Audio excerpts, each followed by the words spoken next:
Hey guys, Carey Hodsden here, PGA at X Golf Chesapeake. Wanted to go over a little thing today about the release.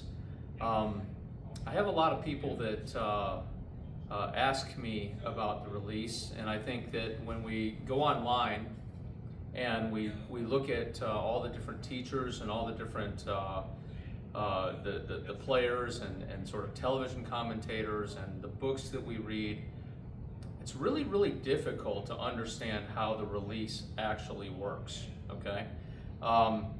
And I've even done some videos on it in the past. I'm gonna get a little bit more granular today. It's not gonna be a long video, but it's gonna be an important video that's gonna help explain to you how the release actually works.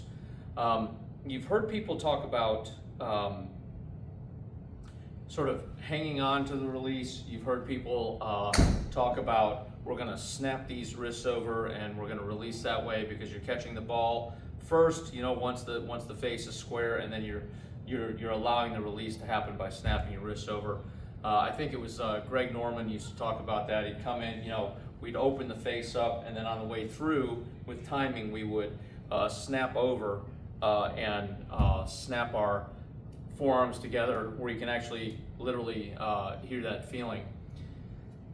Not it. That's not what we're looking to do.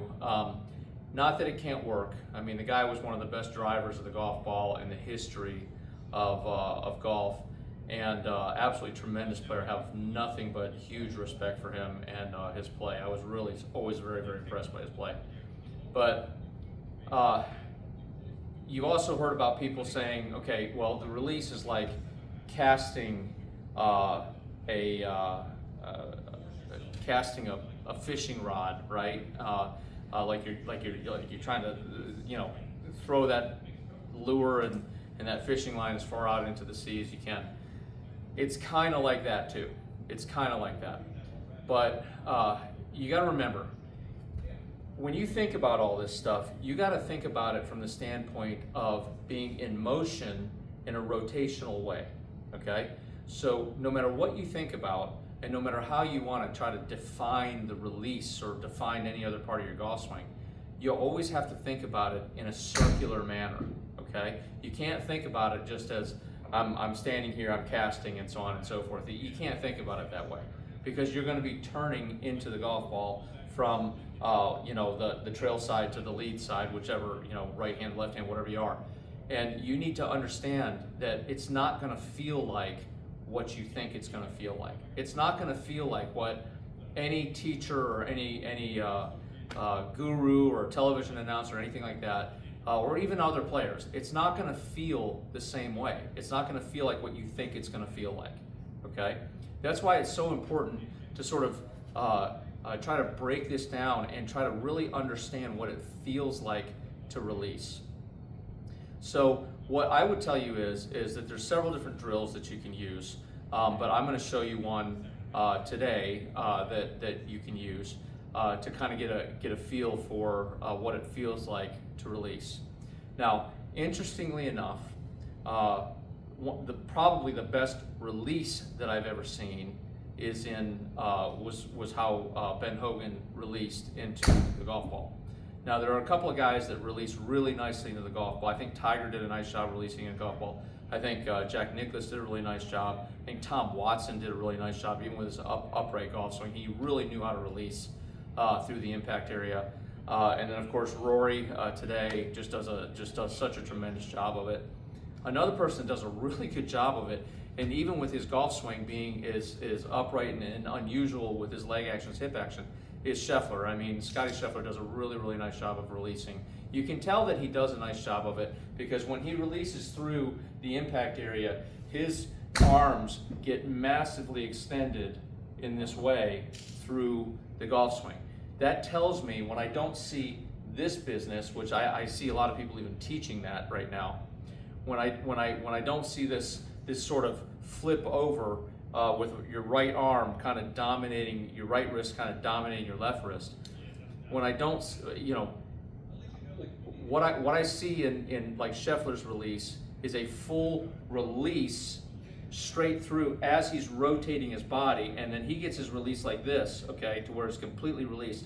We're not doing this business, we're not doing this business, we're not doing any of that. We're literally releasing, and in some of my early videos I kind of talked about pointing the club at the ball. That's the simple way to say it, okay, that I'm releasing by pointing the club at the ball.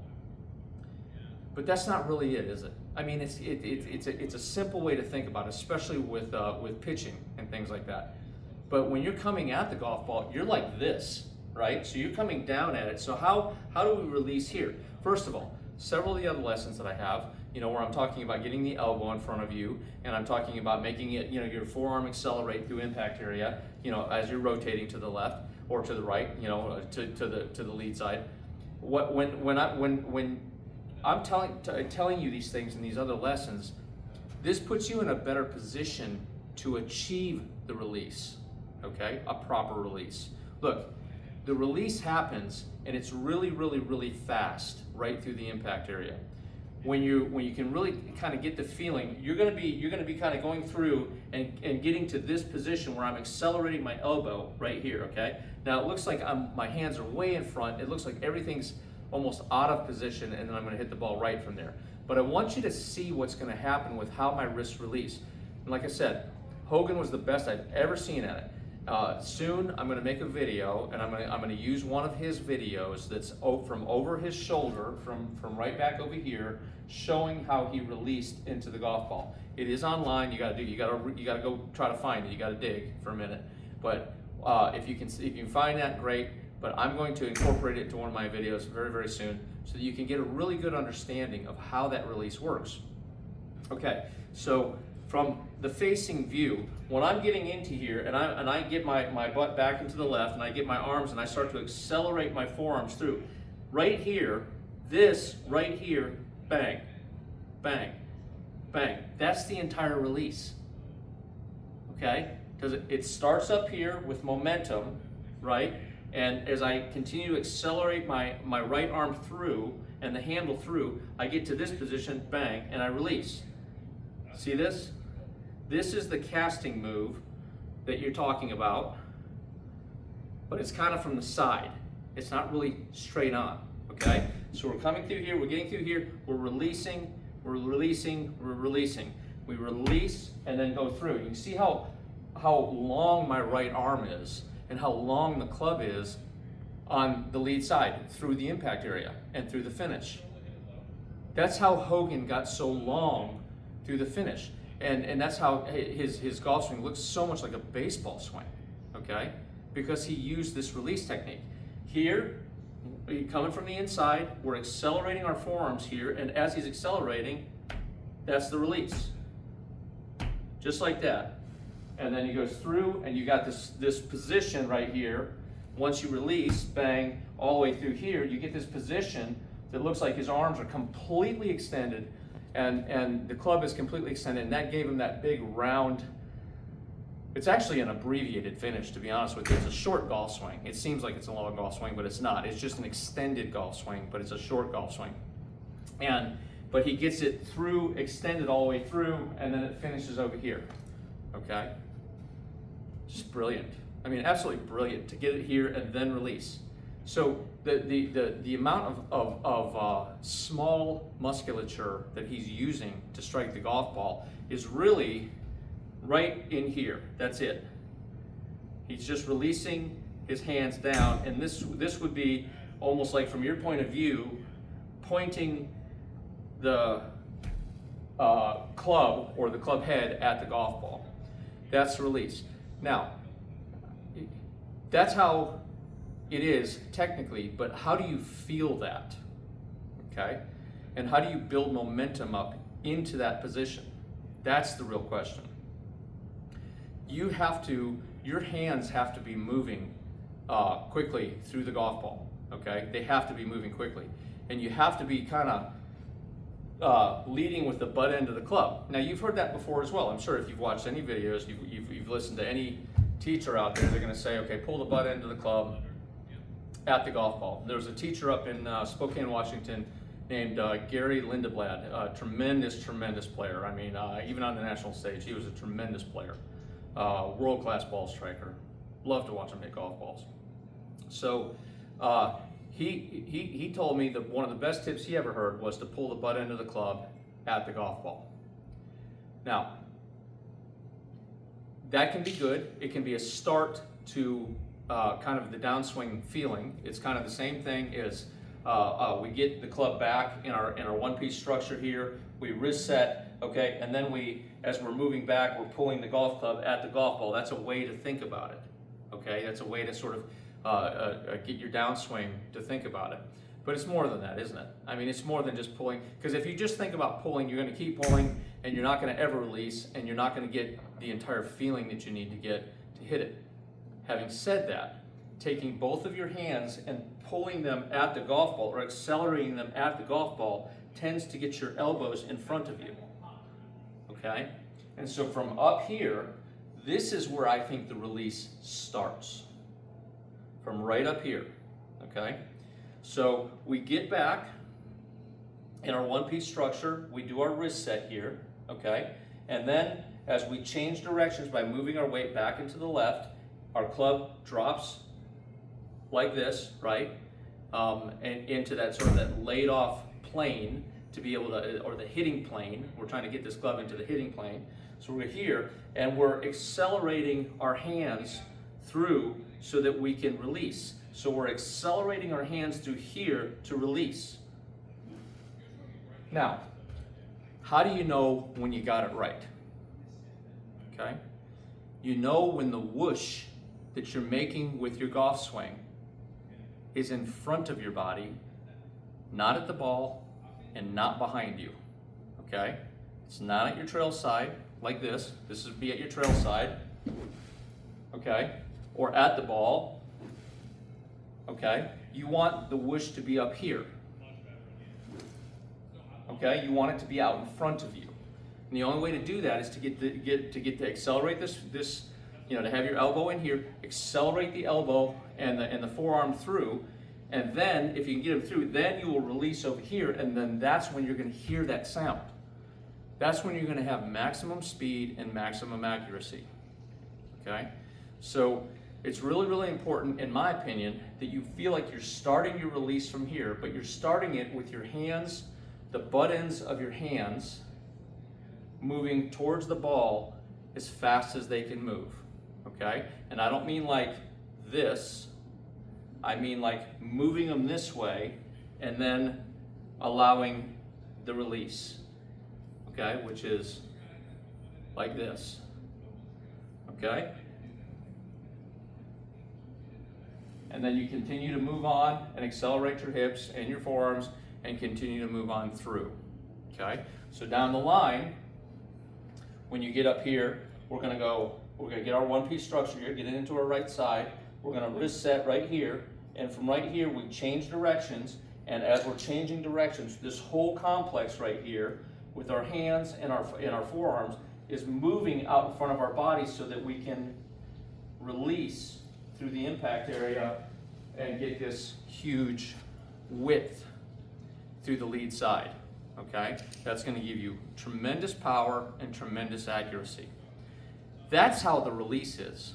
Okay, the release is an extension through a rotation. It's an extension as you're rotating through the rotation. Okay, so you have to trust it. So what I want you to do is we looked at this this type of drill early on with another one of the many videos, okay?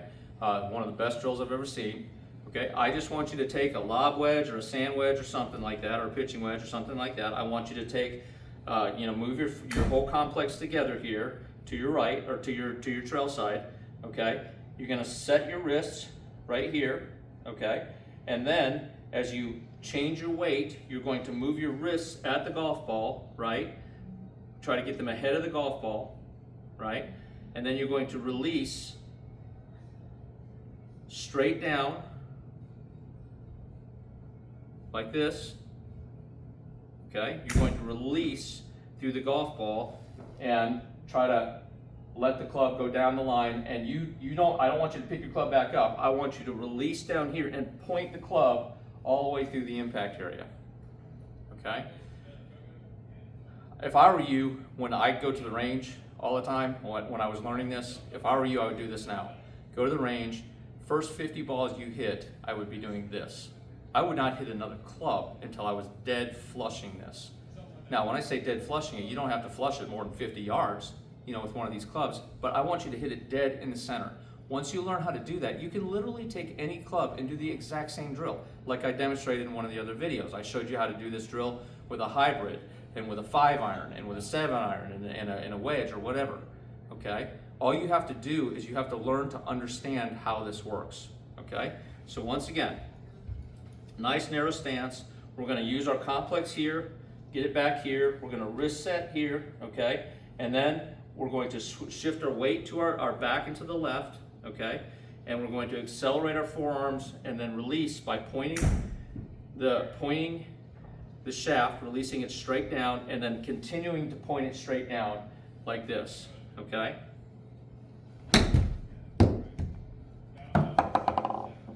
Okay?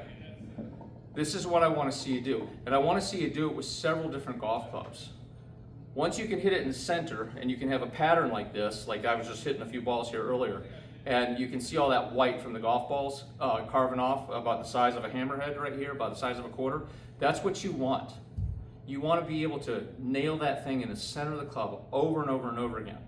And that's how you do it. You release this way. You don't release around yourself, and you don't flip the club, and you don't bend your wrist back and all this other kind of crap, and you don't let go of the golf club ever, ever, ever, ever. You hold on to that thing with the last 3 fingers of your left hand and the middle 2 fingers of your right hand, and you never let go, okay? So there may be some questions about this, but I think I've explained this pretty well here. This is the release. This is how you release, okay? It's not some other weird thing that, you might hear about. This is exactly how you do it, okay? And you throw those hands. Once you start getting used to it, you'll start throwing those hands through there and releasing straight and pointing it and then letting it go. You'll start throwing them through there, and you'll start tagging that ball now, okay? And this works great with driver, through pitching wedge, through sand wedge, through lob wedge, whatever. It works great with all of them, okay? So thanks again for listening. I'm Carey Hodsden at X Golf Chesapeake, and I really, really want you to get this aspect of your game right. Once you learn to release properly, and then you learn how to accelerate through the release and use this as your friend, you won't miss the ball anymore.